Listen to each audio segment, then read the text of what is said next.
क्या कहेंगे वो जवान किसका पुत्र है। Youth time is the best time, so don't miss the opportunity.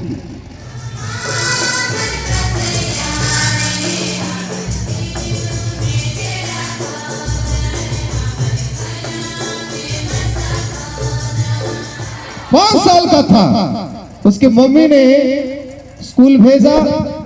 School में गया और स्कूल में वो नाकारा जैसा दिख रहा था, काम भी वैसा कर रहा था।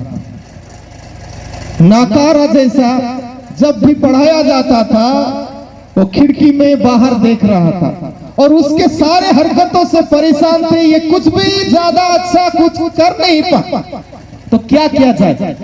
टीचर लोग बोले ठीक है एक काम करो, चिट्ठी लिखो उसके मम्मी को। तो जब मम्मी को स्कूल के प्रिंसिपल ने चिट्ठी लिखा और वहां पे कुछ लिख के भेज दिया, मम्मी जब पढ़ी, ये बच्चा पढ़ नहीं पा रहा है, पूरा बंद था लिफाफा, उसको खोला, मम्मी ने पढ़ी। पढ़ने के बाद उसकी मम्मी की आंखों में आंसू आ गए। बेटा बोला मम्मी क्या हुआ, तुम रो रही हो। तो मम्मी ने कुछ देर चुप रहा और बोला बेटा तुम सबसे महान बेटे हो, तुम्हारे स्कूल के शिक्षक बोल रहे हैं कि तुम्हें हम पढ़ा नहीं पा रहे हैं, इसीलिए उसको स्कूल मत भेजिए, कोई दूसरा स्कूल में लीजिए और कैसे भी करके आप पढ़ाइए, लेकिन हमारे स्कूल के बस में नहीं है, आपका बच्चा इतना बुद्धिमान है, ज्ञानी है, तो हम पढ़ा नहीं पाएंगे उसको। ऐसा बोल के फिर से मम्मी रो पड़ी, खत को बंद कर दी और रख ली। बाद में मम्मी उसका अच्छे से परवरिश की। करने के बाद एक दिन वो एक बड़ा आदमी बन गया। मम्मी मर गई इस बीच और ये एक बड़ा आदमी बन गया। बाद में उसको सारा दुनिया अभी पहचानता है, जो बल्ब को इन्वेंट किया था, बल्ब को उद्भावन बोलते हैं ना हिंदी में, बल्ब को जो आप इलेक्ट्रिक बल्ब देखते हैं उसको उद्भावन किया था। कौन था वो, कौन था पता है। घर में उजियारा में आराम से रहना अच्छा लगता है, लेकिन किसने वो बल्ब बनाया अगर हमें नहीं पता, क्या दुर्भाग्य की बात है। कौन था वो, यस फर्स्ट रो में बोले कौन, थॉमस एडिसन। कौन है, उसके लिए एक बड़ा जोरदार ताली होना चाहिए, नहीं तो सारा दुनिया अंधेरे में रहता है कि नहीं। अगर थॉमस एडिसन बल्ब नहीं बनाता तो आज भी हम अंधेरे में, वो जो लगा है लाइट वगैरह वो कुछ नहीं रहता। किसने बनाया, और थॉमस एडिसन केवल बल्ब नहीं, 1093 चीज, 1000 कितना 93 बोलते हैं ना, 93 इन्वेंशन किए। कितना महान आदमी है, इस तरह आदमी कभी बन नहीं पाएगा। तो बाद में वो जब फेमस हो गया, प्रसिद्ध हो गया, एक दिन अपने कमरे में कुछ ढूंढ रहा था, ढूंढते ढूंढते ऊपर से, अलमारी के ऊपर से एक खत गिर गया नीचे। जो खत उसको याद आया बचपन में उसके स्कूल टीचर प्रिंसिपल ने मम्मी को देने के लिए भेजा था। वो खत को उठाया, फिर पढ़ा, वहां पे लिखा गया था आपका बेटा नाकारा है, ये पढ़ने लिखने में किसी काम का नहीं है, इसीलिए हमारा स्कूल स्टैंडर्ड स्कूल है, अच्छा स्कूल है, हम उसको पढ़ा नहीं पाएंगे। आप जहां भी लेके पढ़ाना चाहते हैं पढ़ाइए, लेकिन हम उसको पढ़ा नहीं पाएंगे। प्यारे भाइयों बहनों, मैं कहना चाहता हूं, बहुत सारे लोग आज आप सभी को कहते होंगे कि आप नाकारा है, कुछ काम का नहीं है, कुछ कर नहीं पाएंगे, लेकिन जो समझ गया उसके मम्मी पापा जैसे, हमारा मूल्य उसी तरह जैसे उसका मम्मी उसका मूल्य समझ के उसको ऐसा पढ़ाई, पृथ्वी में सबसे ज्यादा उद्भावन करने वाला कोई है तो कौन? थॉमस एडिसन बन गया, जिसको स्कूल में नाकारा कहा जाता था। तो उसी तरह आज भी आप लोगों को ऐसा कोई बोल रहे होंगे, नाकारा है, कुछ काम का नहीं, पढ़ाई लिखाई कुछ नहीं करता, किसी काम का नहीं है, धिक्कार रहे होंगे आप लोगों के जीवन को लेके। अगर आप ठीक आदमी के पास पहुंच गए ना, तो आपका जीवन बदल जाएगा। और केवल इस होंडा मुंडा में नहीं, राउरकेला में नहीं, उड़ीसा में नहीं, भारत में नहीं, सारा दुनिया में आप प्रसिद्ध हो पाओगे। और लोग कहेंगे क्या क्या कहेंगे? वो जवान किसका पुत्र है? आप सुनना चाहते कि ना आगे कभी भी जीवन में, ये जवान किसका पुत्र है? सुनने के लिए अच्छा लगता है ना? तो मैं कहना चाहता हूं इस वचन के द्वारा कि एक रोज जब ये वचन बताया गया, ये बात बताया गया, कौन किसको बताता है? साउल ने इसको अब्नर उसके सेनापति को पूछ रहा है। साउल सेनापति को पूछ रहा है, अब्नर, साउल कौन था? साउल कौन था? बाइबल पढ़ रहे हैं ना? हा? साउल कौन था? पता नहीं। बड़ा दुर्भाग्य की बात है।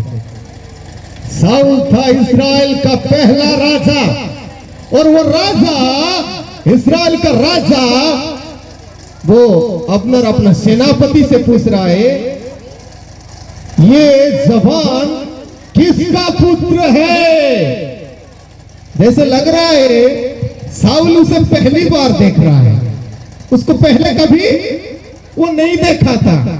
नहीं, साउल दाऊद को जानता था, फिर भी अलग एक पहचान उसका शुरू हुआ, तब जाके बोला ये जवान किसका पुत्र? ये कौन सा अध्याय में लिखा है? पहला शमूएल उसका 17 अध्याय 55 पद। लेकिन उससे पहले आप अगर पढ़ेंगे 16 अध्याय 18 से 19 पद तक, थोड़ा पढ़ने में मदद करेंगे। मेरे पास ओडिया बाइबल है, पढ़ने से चलेगा कि? हाँ, मिक्स हो जाएगा तो प्रॉब्लम हो जाएगा। तो लिखा है पहला सामुएल उसका 16 अध्याय 18 से 19 पद में, जब पहली बार साउल उसको मिल रहा था। 17 अध्याय तो बाद में आता है, 16 अध्याय उसका 18-19 में लिखा है,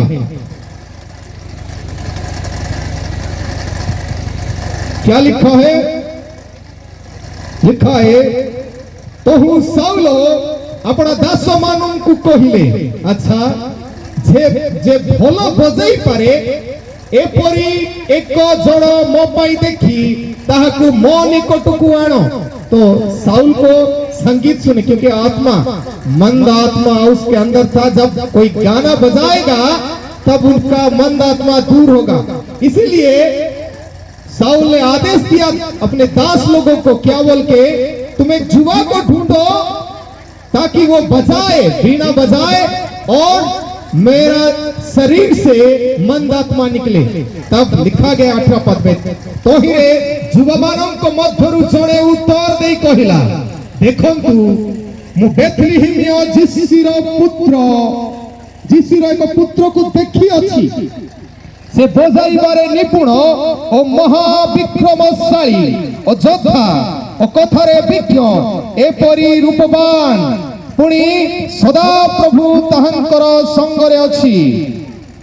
ए हेतु साउल जिसिंको निकटकु, ध्यान से सुनिए, लिखा है, ए हेतु साउल जिसिंको निकटकु दूत पठाई ताहाकु कहिले, तुमर पुत्र दाऊद जे मेसोपल संगरे थाए ताकु मो निकटकु पठाई दियंतु। इसका मतलब क्या है? पहले से ही साउल जानता था वो कौन था, किसका पुत्र था बोल के। दाऊद किसका पुत्र था बोल के साउल जानता था, जेसी का पुत्र बोल के जानता था। फिर ऐसा कौन सा बात हो गया जो फिर से पूछ रहा है ये सवाल किसका बेटा है, किसका पुत्र है? क्यों पूछ रहा है? ये घटना हमें याद दिलाता है 17 अध्याय में जब गोलियत नामक एक वीर खड़ा होके इजरायली लोगों को ललकार रहा है, बोल रहा है कि अगर कोई हिम्मत वाला है, कोई मर्द है तो मुझसे लड़ाई करे। फलिस्तियों का वीर गोलियत, उसका लंबा कितना था संडे स्कूल में बताया जाता है। लंबा कितना था? 2 हाथ, 3 हाथ, 6.5 हाथ, 6.5 हाथ ऊंचा लंबा वाला आदमी। कौन था? उसका नाम सुन रहे हैं? आगे के रो के लोग, young people should listen. Hello, सुनना है?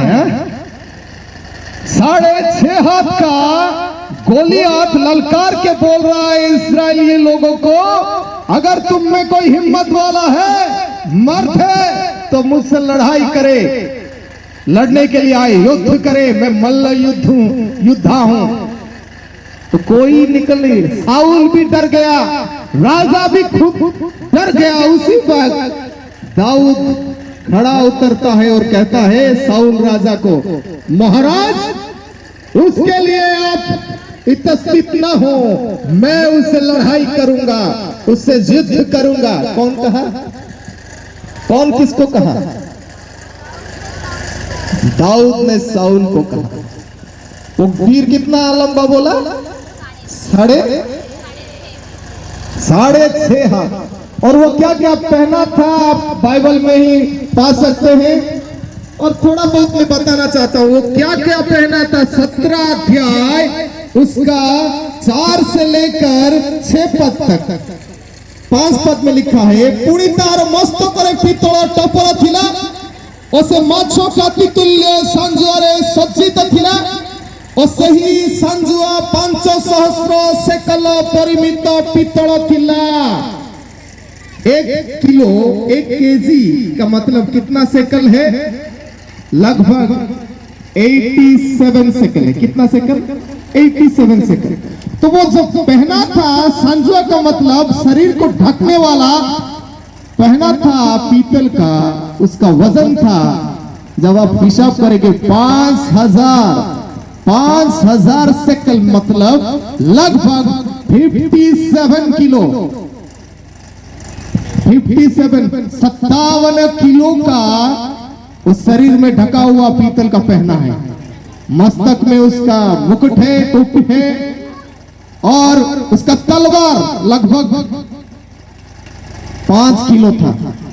तो कितना वजन वो उठा के आओ, कोई मुझसे युद्ध कर पाएगा, ललकार रहा है। उसी वक्त दाऊद कहता है, महाराज, आप उसके लिए समस्या में मत आइए, मैं उससे जाके लड़ाई करूंगा। तो मैं कहना चाहता हूं, दाऊद को पहले से ही साउल जानता था, इसीलिए जब वो गोलियत वीर को मार कर आता है, तब एक दूसरा पहचान उसके जीवन में आता है। इसीलिए साउल देख के घबरा जाता है, अरे मैं डर रहा था, लेकिन ये दाऊद छोटा बच्चा, एक young man, how can he killed the Goliath?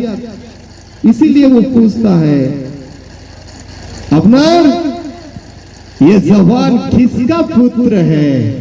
जब हम परमेश्वर में आ जाते हैं, आज आप अगर परमेश्वर के साथ होकर जाएंगे यहां से, तो जाने के बाद लोग आपसे पूछेंगे और कहेंगे, ये किसका पुत्र है? पहले तो ऐसा नहीं था, ऐसा मंदा खराब काम में सब ये एंगेज था, कैसा हो गया चमत्कार? प्यारे भाई और बहनों, मैं कहना चाहता हूं युवा पीढ़ी से, जब तक आप अपना खुद का परिचय तैयार नहीं करेंगे, इस दुनिया आपको नहीं पहचानेगी। खुद का परिचय बनाए। तो आजकल देखेंगे बाहर अगर कोई बच्चा, अभी प्रोग्राम चल रहा है, बाहर खेल रहे हैं, कुछ खराब काम कर रहे हैं, तो बड़े लोग देख के बोलेंगे, ये किसका बेटा है, ये किसका बेटी है, ऐसा काम कर रहे हैं, बोलते हैं ना? नहीं,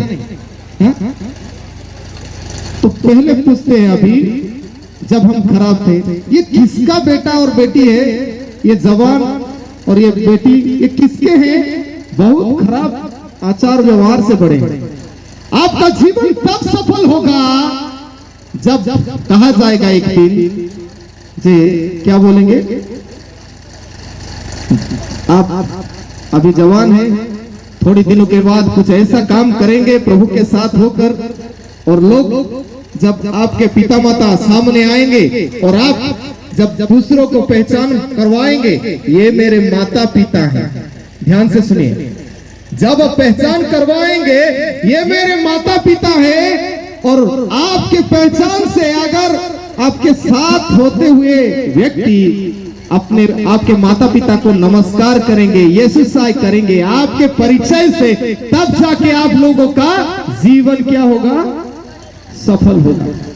तब तक आपका जीवन असफल जैसा है। और इसीलिए हमें देख के लोग को पहचानना है कि परमेश्वर, हम जिस परमेश्वर के बेटे बेटियां हैं उनके परिचय से हमें चलना पड़ेगा।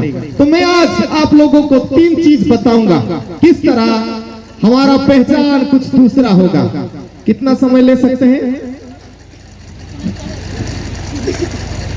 तो हमारा पहचान कैसा होगा, चेंज कैसा होगा, परिवर्तन कैसा होगा? पहला चीज आपको करना है, 3 तो और मैं बताऊंगा, याद रखिएगा। समझने के लिए सब ध्यान दे, कोई इधर उधर मत जाइए। अगर मिस हो गए तो फिर से कोई नहीं पूछेगा ये किसका, ये जवान किसका बेटा है, ये युवती किसकी बेटी है। वो पहला, रियलाइज योर फॉल्ट। क्या? Realise your fault. आपका गलतियों को आप महसूस कीजिए। मेरा क्या क्या गलती है, जब तक मुझे नहीं पता लगेगा मैं ठीक नहीं बन सकता। बहुत सारे लोग गलतियां कर देते हैं, फिर भी दूसरों को बताते नहीं, सोचते हैं मैं ठीक कर रहा हूं। आप अगर आजकल हमारे इलाके में डेंगू चल रहा है और प्लेटलेट का समस्या है, मलेरिया टाइफाइड ज्यादा चल रहा है। कोई अगर बुखार आ जाए किसी को, तो बुखार आ रहा है बोल के हम क्या करेंगे? क्या कौन सा टैबलेट खाते हैं बुखार आने से? पैरासीटामोल। आप बुखार आते हुए आप अगर पैरासीटामोल खाते ही रहेंगे, गरम कम होगा लेकिन अंदर में जो रोग है, जो समस्या है वो क्यूर नहीं होगा, सुस्त नहीं होगा। इसलिए आपको क्या करवाना है? क्या करना है? ब्लड टेस्ट करना है। ये जो बुखार आ रहा है, किस वजह से मेरे अंदर बुखार आ रहा है उसको पता लगाना है। मलेरिया है या डेंगू है या टाइफाइड है, उसको पता लगाने के लिए ही रक्त का जांच करना पड़ेगा, ब्लड टेस्ट करना पड़ेगा। तो इसी तरह मेरे अंदर क्या क्या दुर्बलता है, मेरे अंदर क्या क्या मंदता है, खराब बातें हैं, खराब काम सब मैं कर रहा हूं, उसको मुझे जानना है। जब तक हम नहीं जानेंगे तब तक हम आगे बढ़ नहीं पाएंगे। तो इसीलिए पहला चीज हमको जानना है कि हमारे अंदर क्या क्या खराब चीज है, और ये खराब चीज जानने के लिए best time is the youth time. Youth time is the best time, तो don't miss the opportunity. Youth time में ही,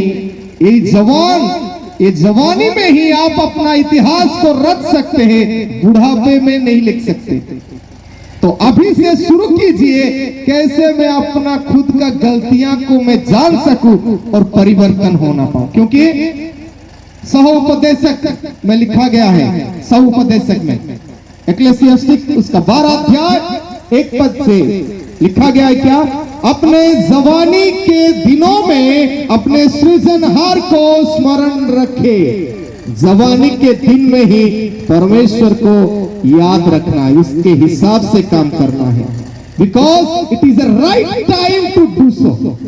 ये सही समय है, उपयुक्त वक्त है जबकि हम परमेश्वर को याद कर सकते हैं। और कहा जाता है लेमेंटेशन, विलाप का गीत, उसका 3 अध्याय 27 पद में लिखा गया है, पुरुष के लिए जवानी में जुआ उठाना भला है। तो ये जवानी का समय ही है जब हम उठा सकते हैं कुछ वजन। छोटे बच्चे को अगर कुछ कहेंगे, कोई बड़ा चीज उठाएगा, सकेगा नहीं। बुढ़ापे में अगर उठाने के लिए बोलेंगे तो भी वो उठा पाएगा नहीं, लेकिन जवानी में वो सब कुछ कर सकता है। चल चल के जहां भी जाओ, रेलवे स्टेशन जाओ, बोलने से ठीक है मैं सकता हूं। छोटे बच्चे को नहीं कह सकते, बुढ़ापे में कह नहीं सकते। याद रखिए, अगर हमारे जीवन में 3 ठो भाग करेंगे, जीवन को, जिंदगी को 3 ठो भाग करेंगे। क्या क्या भाग होगा? पहला चाइल्ड एज, छोटा बच्चे का एज, टीन एज भी हम कहते हैं। उसके बाद आता है यूथ एज, यंग एज, और तीसरा ओल्ड एज। 3 ठो एज है। तो 3 ठो एज में 3 ठो चीज हमको चाहिए और वो हमें ताकत देता है। पहला चीज क्या? जिसके पास वो 3 चीज है वो महान है। एक साथ अगर वो 3 चीज उसके पास है तो महान है। जब हम चाइल्ड एज में हम देखेंगे 3 चीज क्या? समय, बल और धन। तो जस्ट मिस कर दिया। आप कुछ ही देर पहले अगर कुछ सोचते तो पृथ्वी के सबसे बड़ा धनी पत्रकार आप बन सकते थे। जितना भी अमाउंट डालना चाहते थे डाल सकते, मेरे से ऊंचा भी हो सकते थे, लेकिन आपने मिस कर दिया। You lost, you missed the opportunity. मैं कभी मौके को गवाता नहीं। जब भी मौका मिलता है फटाक से मैं काम करता हूं। हमें भी ये यूथ टाइम में मौका मिल रहा है कुछ करने का।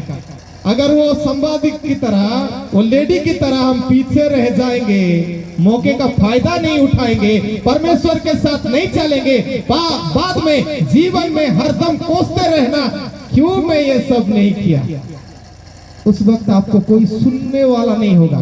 मेरे प्रियजनों, मैं कहना चाहता हूं, आज हम सबको इस अपॉर्चुनिटी को, वो जो क्या अपॉर्चुनिटी को क्या बोलते हैं, सुजोग को व्यवहार करना है। तो पहला चीज मैं बोला, दाऊद ने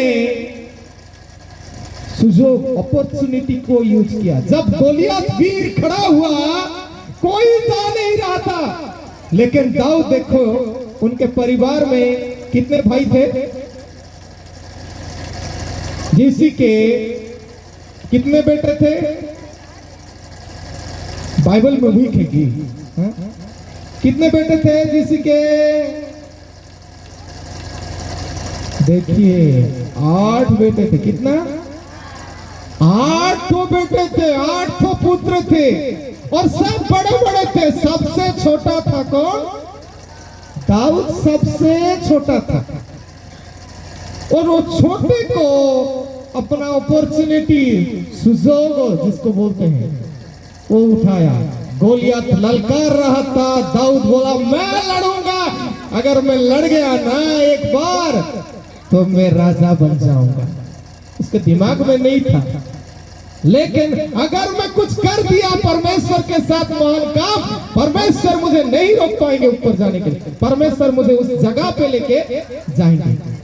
तो वो जानता था कि परमेश्वर के पास जाने से सब कुछ होगा। जब गोलियत